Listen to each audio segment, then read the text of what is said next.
اس غزل میں 2 اشعار ہیں، اس لیے پہلے یہ غزل سنانا چاہوں گی۔ آپس میں جو طریقہ نا گفت و گفت رکھ، آپس میں جو طریقہ نا گفت و گفت رکھ، لوگوں کے سامنے تو رویہ درست رکھ۔ آپس میں جو طریقہ نا گفت و گفت رکھ، لوگوں کے سامنے تو رویہ درست رکھ۔ اور آپ سب کے لیے کہ ڈھیلی اگر لگے بھی کہیں لشکری زبان، ڈھیلی اگر لگے بھی کہیں لشکری زبان، بندے قبائے مصرعے تازہ تو چست رکھ۔ ڈھیلی اگر لگے بھی کہیں لشکری زبان، بندے قبائے مصرعے تازہ تو چست رکھ۔ پیچھے رہے ہوئے تیرے پیچھے ہی پڑ نہ جائیں، پیچھے رہے ہوئے تیرے پیچھے ہی پڑ نہ جائیں، کچھ روز جان بوجھ کے رفتار سست رکھ۔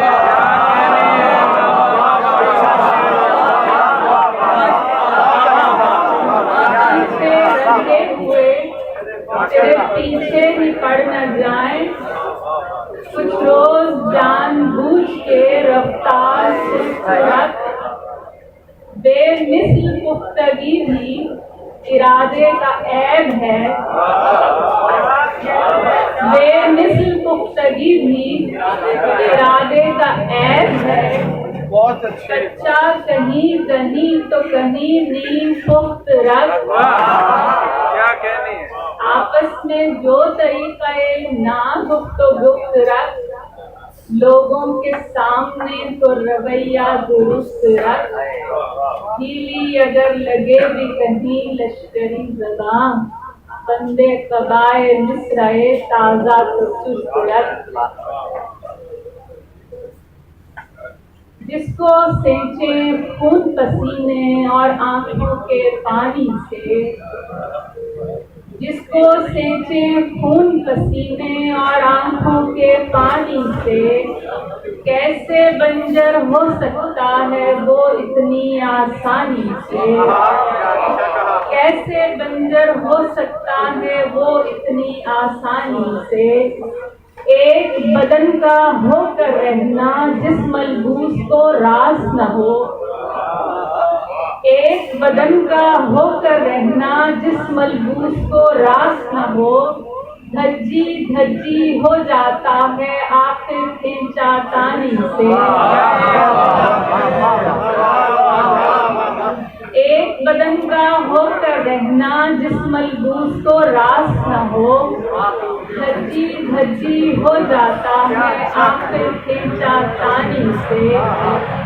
تو بستی کے جس کونے میں روشن ہو میں راضی ہوں، تو بستی کے جس کونے میں روشن ہو میں راضی ہوں، میں نے حجرہ لیپ رکھا ہے تیری ہی تابانی سے، میں نے حجرہ لیپ رکھا ہے تیری ہی تابانی سے۔ میں نے اپنی ساری کرنیں جن بچوں کو سونپی تھیں، میں نے اپنی ساری کرنیں جن بچوں کو سونپی تھیں، اب میں روشن رہتی ہوں ان کی زوریز جوانی سے، اب میں روشن رہتی ہوں ان کی زوریز جوانی سے۔ خود اپنی آواز اٹھانا ہر کردار پہ لازم تھا، خود اپنی آواز اٹھانا ہر کردار پہ لازم تھا، میں چپ چاپ نکل آئی ہوں اس پرشور کہانی سے۔ کیا کہنی ہے؟ خود اپنی آواز اٹھانا ہر کردار پہ لازم تھا، میں چپ چاپ نکل آئی ہوں اس پرشور کہانی سے۔ ایک دن اپنا آپ سمیٹا